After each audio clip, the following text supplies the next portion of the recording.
और उसके गठबंधन के वादों के जाल से सावधान रहने की जरूरत है। आप लोगों को जरूर याद होगा कि पिछली बार मोदी जी जब यहां आए थे तो उन्होंने आपसे क्या कहा था। उन्होंने कहा था कि आप आवाज दोगे, मैं सुन लूंगा। लेकिन क्या दालों और सब्जियों की आसमान को छूने वाली कीमतों पर उन्हें आपकी कड़ा सुनाई देती है? आज महंगाई की वजह से मेरी प्यारी बहनों को घर परिवार चलाना कितना मुश्किल हो गया है। क्या आज उनकी आवाज मोदी जी को सुनाई दे रही है? अक्सर भोजपुर अच्छी खेती के लिए मशहूर है। आज किसानों की उपज की ना तो सही कीमत मिल रही है, ना बोनस मिल रही है, ना ही खेती के जरूरत संसाधन मिल रहे हैं। जो मिल भी रहे हैं वे इतने महंगे हैं कि किसानों की पहुंच से बाहर। क्या मोदी जी को हमारे अन्नदाता किसानों की आवाज सुनाई दे रही है? बिल्कुल नहीं। मोदी जी ने नौजवानों को रोजगार देने का वादा किया। रोजगार देने का तो दूर की बात, हाल के दिनों में शायद आपको मालूम ही है कि नहीं, लेकिन हाल के दिनों में गुजरात में हीरो के कारोबार से जुड़े 50,000 बिहार के लोगों की नौकरी चली गई और उनमें से बहुत से लोग आपके यहाँ के थे। उनके सामने दुरास्ती मोदी का गंभीर संकट खड़ा हो गया है। क्या इन परिवारों और बेरोजगार नौजवानों की आवाज मोदी जी को सुनाई दे रही है? मैं कहती हूँ प्रधानमंत्री जी, केवल आवाज सुनना ही काफी नहीं है, बल्कि सचमुच में लोगों के जो दर्द को खुद अपनाने की जरूरत है, अपनी मुश्किलें कम करने की जरूरत है, ठोस नीतियों और योजनाओं लागू करने की जरूरत है ताकि उनकी जिंदगी में सुकून और अमन चैन सचमुच आए।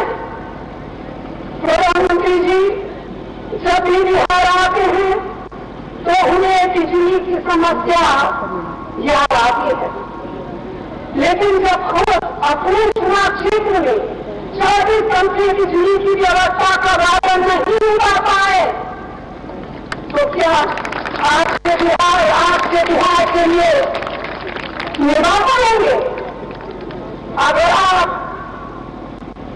ये समझना चाहते हैं मोदी जी अपने वादों के बारे में कितनी गंभीरता दिखाते हैं, तो आप गंगा जी की ओर देखिए और खुद ही अंदाजा लगा लीजिए कि उन्होंने कितना वादा निभाया है। बिहार के विकास और नौजवानों के उज्जवल भविष्य के लिए अच्छी शिक्षा बेहद जरूरी है।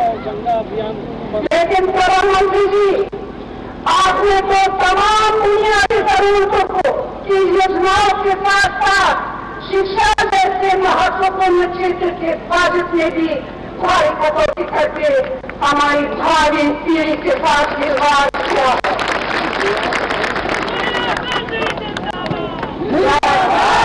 आपको जीएसटी तो सब मैं आपको जीएसटी कानून के बारे में भी बताना चाहती हूँ। यूपीए सरकार इस कानून को टैक्स में सुधार, व्यापार और उद्योग की तरक्की के लिए लाना चाहती हूँ। आज हम इस बिल का विरोध किसी चीज के कारण नहीं, बल्कि सचमुच में लोगों की भलाई के मद्देनजर कर रहे हैं, क्योंकि जिन बदलावों के साथ मोदी जी इस बिल को लाना चाहते हैं उससे महंगाई बढ़ेगी, आम नागरिक पर बोझ बढ़ेगा नगर निकायों और पंचायतों का नुकसान होगा। मैं आपका ध्यान एक बहुत चिंताजनक मुद्दा पर आकर्षित करना चाहती हूँ। भाजपा की सरकार लोकतांत्रिक आदर्शों से दूर चली जा रही है। हमारे लोकतंत्र के लिए ये एक गंभीर खतरा पैदा कर रही है। जनता पर अपनी विचारधारा थोपने में लगी है। हमारी सामाजिक सद्भाव की नींव को कमजोर करने में लगी। सांप्रदायिक तनाव पैदा किया जा रहा है। अफवाहें फैलाकर बेगुनाहों को मारा जा रहा है। बुद्धिजीवियों पर भी जिस तरह हमले हो रहे हैं, उनके विचारों को व्यक्त करने की आवाज छीनी जा रही है। यह सिर्फ दुख की बात नहीं है, यह शर्म की बात है।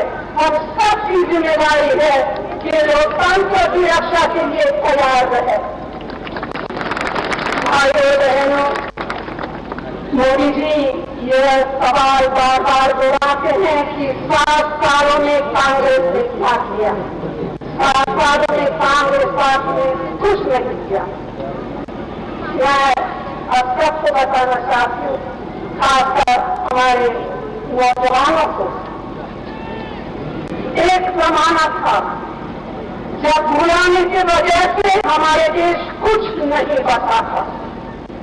7 वर्षों से कांग्रेस पार्टी ने शिक्षा, स्वास्थ्य, कृषि, उद्योग से लेकर परमाणु, अंतरिक्ष जैसे क्षेत्रों तक क्रांतिकारी उपलब्धियां हासिल की है। भारत की एकता, अखंडता और विरासत की रक्षा की है। हमने देश की उन्नति और सामाजिक सद्भाव के लिए अपने नेता की कुर्बानी दी है। देश के एक नागरिक के दिलों में आत्मविश्वास और भाईचारा पैदा किया है। सबसे खास क्या है?